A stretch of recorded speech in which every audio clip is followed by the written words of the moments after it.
নমস্কার, আমার YouTube channel দিশারিতে সকল ছাত্রছাত্রীকে স্বাগত জানাই।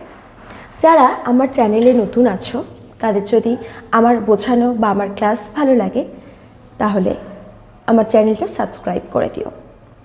আজ ক্লাস 8-এর প্রথম কবিতা, ক্লাস 8-এর সিলেবাসের প্রথম কবিতা বোঝাপড়া, রবীন্দ্রনাথ ঠাকুরের বোঝাপড়া কবিতাটা আমি বোঝাবো।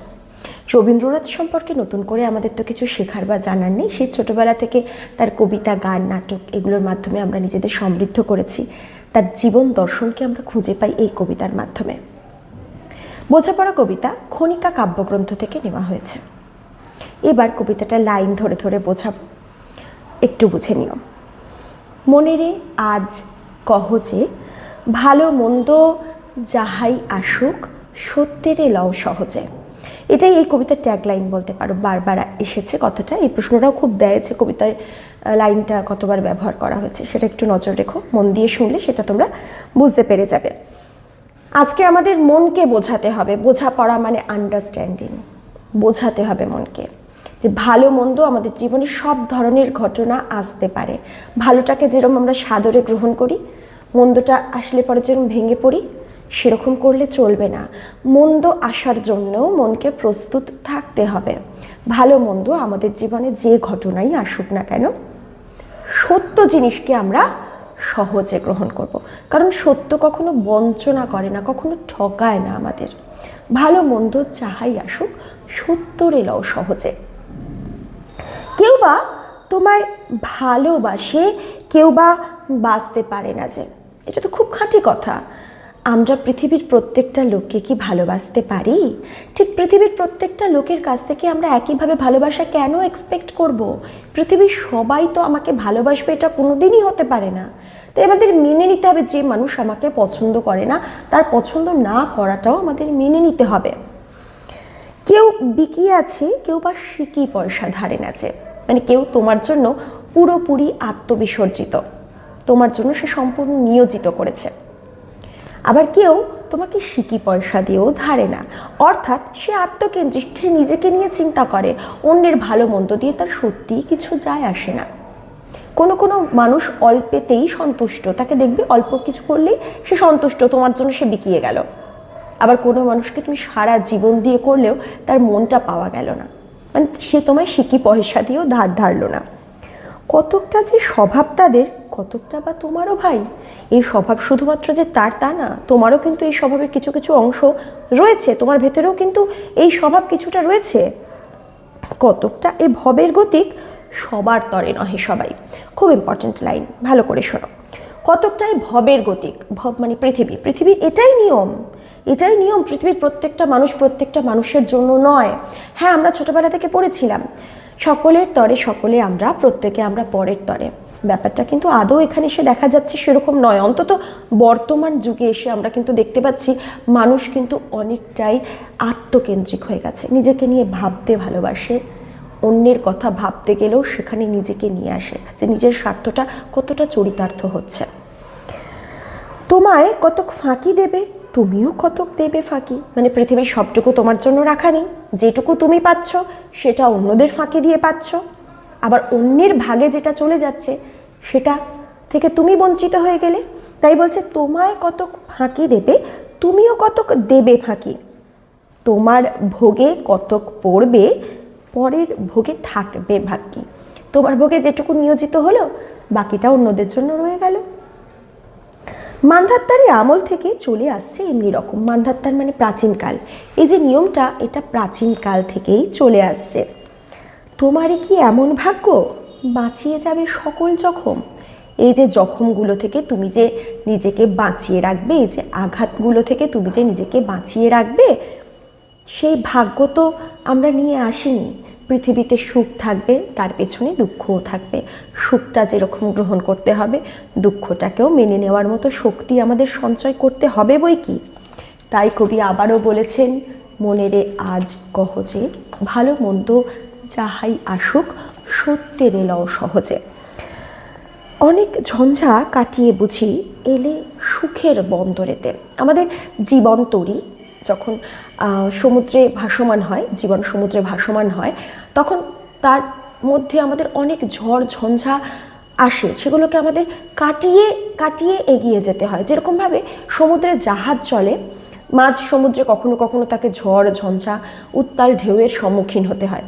এইভাবে সেই ঝড়ঝঞ্ঝা কাটিয়ে সে হয়তো বন্দরে উপনীত হয়। আমরাও ঠিক একইভাবে ঝড়ঝঞ্ঝারূপ জীবনকে সরিয়ে সুখের বন্দরে ভাবলাম হয়তো পৌঁছে গেছি, এবার সুখের কাছাকাছি পৌঁছে গেছি। জলের তলে পাহাড় ছিল, লাগলো বুকের অন্তরেতে। ঠিক সেই মুহূর্তে কি ঘটল? জলের তলায় পাহাড়ের সাথে জাহাজের সংঘাত।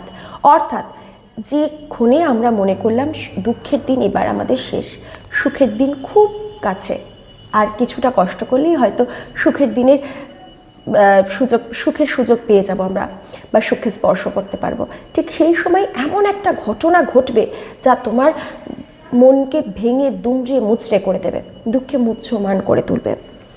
মুহূর্তকে পাঁজরগুলো উঠলো কেঁপে আর্তরবে। তুমি সেই কষ্ট হয়তো সহ্য করার শক্তি রাখো না, পাঁজরগুলো ভেঙে খান খান হয়ে যাওয়ার মতো এমনই ঘটনা তোমার জীবনকে ছিন্ন বিচ্ছিন্ন করে দেবে। তাই নিয়ে কি সবার সঙ্গে ঝগড়া করে মরতে হবে? এরকম দিন তোমার জীবনে এসেছে বলে তুমি কি অন্য মানুষদের সাথে ঝগড়া করবে? সেটা কি শোভনীয় তোমার জন্য? ভেসে থাকতে পারো যদি, সেইটাই সবার যে শ্রেয়।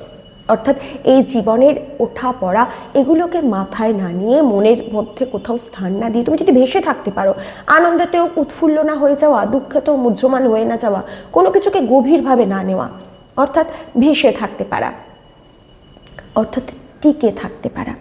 ভেসে থাকতে পারো যদি, সেইটাই সবার যে শ্রেয়। অর্থাৎ টিকে থাকাটাই এই জীবনের সবচেয়ে শ্রেষ্ঠ জিনিস। না পারো তো বিনা বাক্যে টুপ করিয়া ডুবে যাও। অর্থাৎ তুমি পারছো না, জীবন যুদ্ধে হেরে গেলে, তাহলে তোমার কি করা উচিত? টুপ করে ডুবে যাওয়া উচিত। তুমি একজন নেগেটিভ মানুষ, তাহলে তুমি কি করে এই জীবন যুদ্ধে সার্ভাইভ করবে? তুমি তো করতে পারছো না, তাহলে তোমার কি করা উচিত? টুপ করে ডুবে যাওয়া উচিত, অর্থাৎ জীবন যুদ্ধে হেরে যাওয়া উচিত। এটা কিছু অপূর্ব নয়, ঘটনা সামান্য খুবই। শঙ্কা যেথায় করে না কেউ, সেইখানে হয় জাহাজ ডুবে। অর্থাৎ যেইখান থেকে তুমি মনে করছো এইখান থেকে অন্তত আমার কোনো বিপদের সম্ভাবনা নেই, বা এই মানুষটাকে আমি নিশ্চিন্তে বিশ্বাস করতেই পারি, ঠিক দেখবে ওই জায়গা থেকেই তোমার জীবনের সবচেয়ে বড় বিপদটা আসলো। অর্থাৎ মানুষ যেখানে ভয় পায় না, শঙ্কা করে না, সেইখানেই জাহাজ ডুবির মতো ঘটনা ঘটে। মনিরে তাই কহ যে, ভালো মন্দ যাহাই আসুক, সত্যের এলাও সহজে। এই নিয়ে 3 বার কিন্তু আসলো লাইনটা। তোমার মাপে হয়নি সবাই, তুমিও হওনি সবার মাপে। তুমি কি সবার মনের মতো, বা পৃথিবীর সবাই কি তোমার মনের মতো করে গড়ে উঠেছে? একদমই নয়। তোমার মনের মতো যারা, তারাই তোমার কাছের মানুষ, বা তোমার মনের থেকে দূরবর্তী যারা, তারা তোমার মনের সাথে খাপ খাওয়াতে পারছে না। তাই কি বলছে? তোমার মাপে হয়নি সবাই, তোমার মনের মতো সবাই নয়, তুমিও হওনি সবার মাপে, আবার তুমিও এদিকে অন্যদের মনের মতো নও। তুমি মরো কারো ঠেলায়, কেউ বা মরে তোমার চাপে। তুমি হয়তো কাউকে সহ্য করতে পারছো না, অন্যদিকে অন্যরাও হয়তো কেউ কেউ তোমাকে সহ্য করতে পারছে না, তোমার ব্যবহারের কোনো কোনো দিক হয়তো তাদের খারাপ লাগছে। তবুও ভেবে দেখতে গেলে এমনি কিসের টানাটানি? সত্যিই তো, জীবনে কি শুধু এইটুকুই রয়েছে? এর বাইরেও পৃথিবীর দিকে যদি তাকাই আমরা, তাহলে দেখব পৃথিবী কিন্তু অত্যন্ত সুন্দর, সৌন্দর্যের ডালি নিয়ে আমাদের যেন হাত ছানি দিয়ে ডাকছে। তাই বলছে, তবু ভেবে দেখতে গেলে এমনি কিসের টানাটানি? এই সুখ দুঃখের টানাটানির মধ্যে কি জড়াতেই হবে আমাদের? তেমনি করে হাত বাড়ালে সুখ পাওয়া যায় অনেকখানি। সত্যিকারের পৃথিবীর দিকে যদি আমরা হাত বাড়াই, তাহলে দেখব পৃথিবী তার সৌন্দর্য দিয়ে আমাদের সুখী করে তুলেছে। তেমনি করে মন থেকে যদি আমরা দেখি, মনের নজর দিয়ে যদি পৃথিবীকে দেখি, তাহলে পৃথিবীর মতো সুন্দর আর কোথাও আমরা পাবো না। সৌন্দর্য আমাদের ভরিয়ে তোলে। আকাশ তবু সুনীল থাকে, আকাশের সুনির্মল দীপ্তি আমাদের মনের দুঃখকে কাটিয়ে দিতে সক্ষম হয়। মধুর থেকে ভোরের আলো জীবনের অন্ধকারকে দূরীভূত করে ভোরের আলো। মরণ এলে হঠাৎ দেখি মরার চেয়ে বাঁচাই ভালো।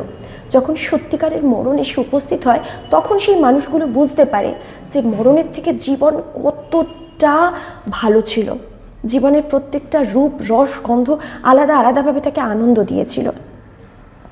যাহার লাগি চক্ষু বুঝে বইয়ে দিলাম অশ্রুসাগর, তাহার বাদে দিয়েও দেখি বিশ্বভুবন মস্ত ডাগর। হ্যাঁ, যে মানুষটা আমায় কষ্ট দিয়েছিল বা যে ঘটনা থেকে আমি একদম ক্ষত বিক্ষত হয়ে ছিন্ন বিচ্ছিন্ন হয়ে গেছি, তার জন্য হ্যাঁ প্রচুর কান্নাকাটি করলাম। একসময় মনেও হয়েছিল যে জীবনে আর কিছুই বোধা নেই, কিন্তু তার দিক থেকে যখন চোখটা ফিরিয়ে নিয়ে বিশ্বভুবনের দিকে তাকালাম, দেখলাম না, একদমই না। সেই জীবনের সব কিছু ছিল না, সেটা বাদ দিয়েও পৃথিবী ডাগর, পৃথিবী সুন্দর, পৃথিবীর সৌন্দর্য সব কিছু ভুলিয়ে দিতে পারে। মনেরে তাই কহ যে ভালো মন্দ যাহাই আসুক সত্যের এলাও সহজে। তাই মনকে বোঝানোর সময় তো এসেই গেছে, ভালো মন্দ আমাদের জীবনে যাই আসুক সত্যকে গ্রহণ করতে হবে। নিজের ছায়া মস্ত করে অস্তাচলে বসে বসে আঁধার করে তোলো যদি জীবনখানা নিজের দোষে। হ্যাঁ, তুমি যদি নেগেটিভ মানুষ হও, নিজের দুঃখ কষ্ট নিয়ে সারাক্ষণ চিন্তা ভাবনা করতে থাকো, নিজের ছায়া নিয়ে ব্যস্ত হয়ে পড়ো, নিজের জীবনকে আঁধারে পরিপূর্ণ করে তোলো নিজের দোষে, বিধির সঙ্গে বিবাদ করে নিজের পায়ে কুড়ুল মারো। হ্যাঁ, বিধাতার এই মানে সুখ দুঃখের দিনগুলোকে তুমি মেনে নিতে পারছো না, সুখের দিনটা গ্রহণ করছো, দুঃখের দিনটা গ্রহণ করতে পারছো না। তুমি কি করছো? নিজের দোষে নিজের পায়ে কুড়ুল মারছো। দোহাই তবে এই কার্যটা যত শীঘ্র পারো করো, কারণ তুমি একজন নেগেটিভ মানুষ, তুমি পজিটিভিটি নেই তোমার মধ্যে, তুমি নতুন করে বাঁচার স্বপ্ন দেখতে পাচ্ছ না। তাই এই কার্যটা, নিজের পায়ে কুড়ুল মারার কার্যটা যত শীঘ্র যত তাড়াতাড়ি পারো সেরে ফেলো। খুব খানিকটা কেঁদে কেটে অশ্রু ঢেলে ঘরা ঘরা মনের ভার হালকা হয় কি করলে? কান্নাকাটি করলে। তাই কবি বলছেন হ্যাঁ তোমার কি উচিত, এই মুহূর্তে কান্নাকাটি করো, ঘরা ঘরা অশ্রু সাগর বইয়ে দাও। মনের সঙ্গে এক রকমে করে নে ভাই বোঝাপড়া। মনের সাথে আমাদের বোঝাপড়া করে নিতে হবে, মনকে বোঝাতে হবে ভালো আসবে জীবনে, মন্দও আসবে, ভালোকে গ্রহণ করো, মন্দকে কষ্ট হলেও গ্রহণ করতে শেখো। তাহার পরে আধার ঘরে প্রদীপখানি জ্বালিয়ে তোলো। এই অন্ধকার জীবনে নিজের হাতেই নিজের প্রদীপ জ্বালাতে হবে, নিজের দুঃখের দিনকে নিজেকেই সরিয়ে দিতে হবে। ভুলে যা ভাই কাহার সঙ্গে কতটুকুন তফাৎ হলো, আর সেসব চিন্তা ভাবনা করলে চলবে না। কি আমার থেকে আলাদা, কি আমায় গ্রহণ করছে, কি আমায় সরিয়ে দিচ্ছে, কার সাথে আমার কতটা তফাৎ, সেই সবকে আমাদের ভুলে দূরে সরিয়ে দিতে হবে। মনে রে তাই কহ যে ভালো মন্দ যাহাই আসুক সত্যের এলাও সহজে। তাই মনকে আমাদের বোঝাতে হবে ভালো মন্দ যাই আসুক না কেন সত্যকে আমাদের গ্রহণ করতেই হবে। ধন্যবাদ।